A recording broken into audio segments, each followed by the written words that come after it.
एक ऐसा देश जहां लोग भूख से तड़प रहे थे, जहां बच्चे बिना जूते चप्पल के स्कूल जाते थे, जहां हर गली मोहल्ले में गरीबी और बेबसी बिखरी हुई थी। लेकिन आज वही देश दुनिया को टेक्नोलॉजी बेच रहा है।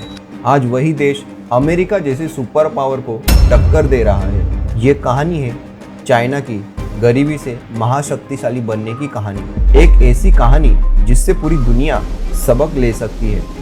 तो दोस्तों बने रहिए मेरे साथ, क्योंकि आज जो हम सुनने जा रहे हैं वो सिर्फ इतिहास ही नहीं बल्कि इंसानी जज्बे की एक सबसे बड़ी मिसाल है।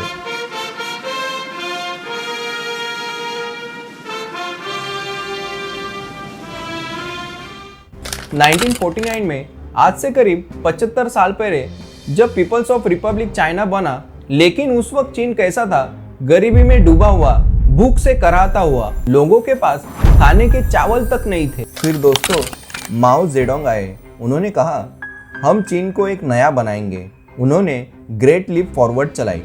कारखाने बनेंगे, उत्पादन होगा। लेकिन हकीकत क्या थी? करोड़ों लोग भूख से मर गए। फिर आई कल्चरल रिवॉल्यूशन।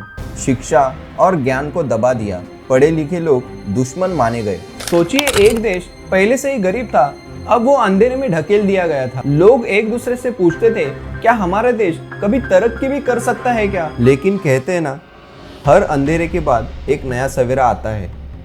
साल 1978 में चीन के भाग्य का असली मोड़ आता है। एक नया नेता आता है, डेंग शाओपिंग नामक।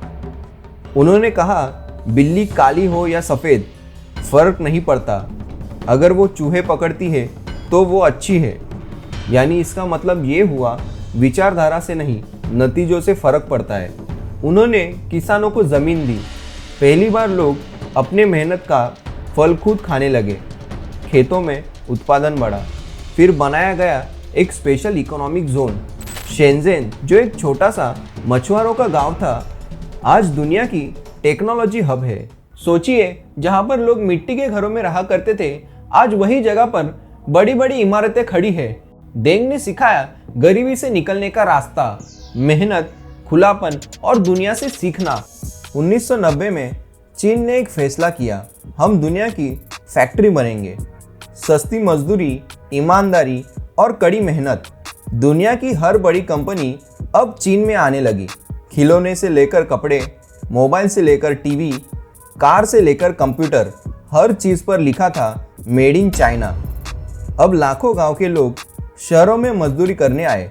गांव की झोपड़ी छोड़कर वो कारखानों में काम करने लगे। दोस्तों ये आसान नहीं था, 12-12 घंटे काम और कम मजदूरी मिलना।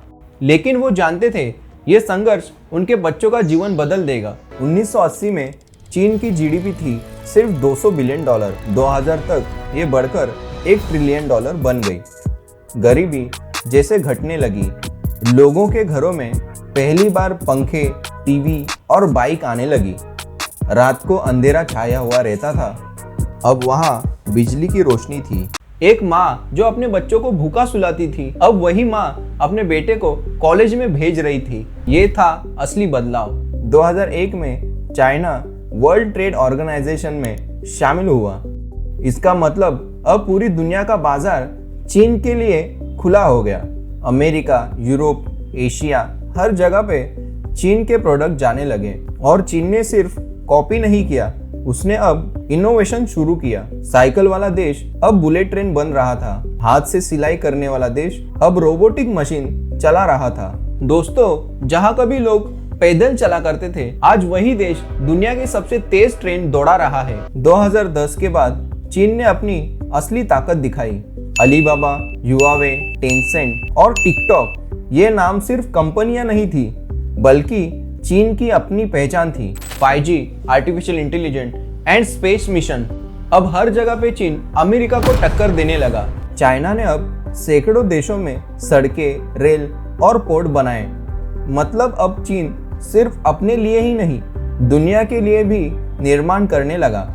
आज चीन की अर्थव्यवस्था $18 ट्रिलियन से ज्यादा है। 70 करोड़ से ज्यादा लोग गरीबी से बाहर निकले। कभी भूखा पेट चीन आज दुनिया को खाना खिला सकता है। लेकिन कहानी सिर्फ चमकदार नहीं है दोस्तों, चीन पर कई आरोप भी है।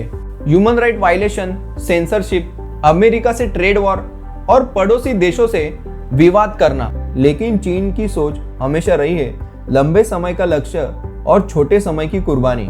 वो आज हार मानकर भी कल जीतना जानता है। आज चीन दुनिया की दूसरी सबसे बड़ी ताकत है। हर तकनीक में, हर बिजनेस में, हर इंफ्रास्ट्रक्चर में आज चीन मौजूद है।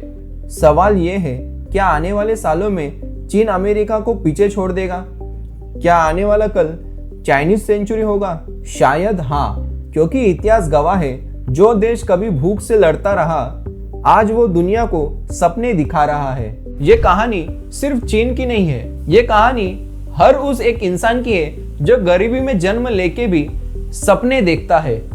कभी खेतों में पसीना बहाने वाला किसान आज हाईटेक शहरों में रह रहा है। कभी नंगे पांव चलने वाले बच्चे आज दुनिया के सबसे बड़े इंजीनियर बन गए हैं। तो अगली बार दोस्तों, जब आप मेड इन चाइना लिखा देखोगे तो याद रखिए, ये सिर्फ एक टैग नहीं, यह है दुनिया की सबसे बड़ी मेहनत और बदलाव की पहचान। मेरा नाम है सिद्धांत एंड आप देख रहे थे द सीड शो। ये कहानी थी चीन की गरीबी से लेके महाशक्तिशाली बनने की कहानी। अगर दोस्तों ये कहानी आपको पसंद आई हो तो please like, share and subscribe करना मत भूलना। Thank you. तब तक के लिए पीस आउट।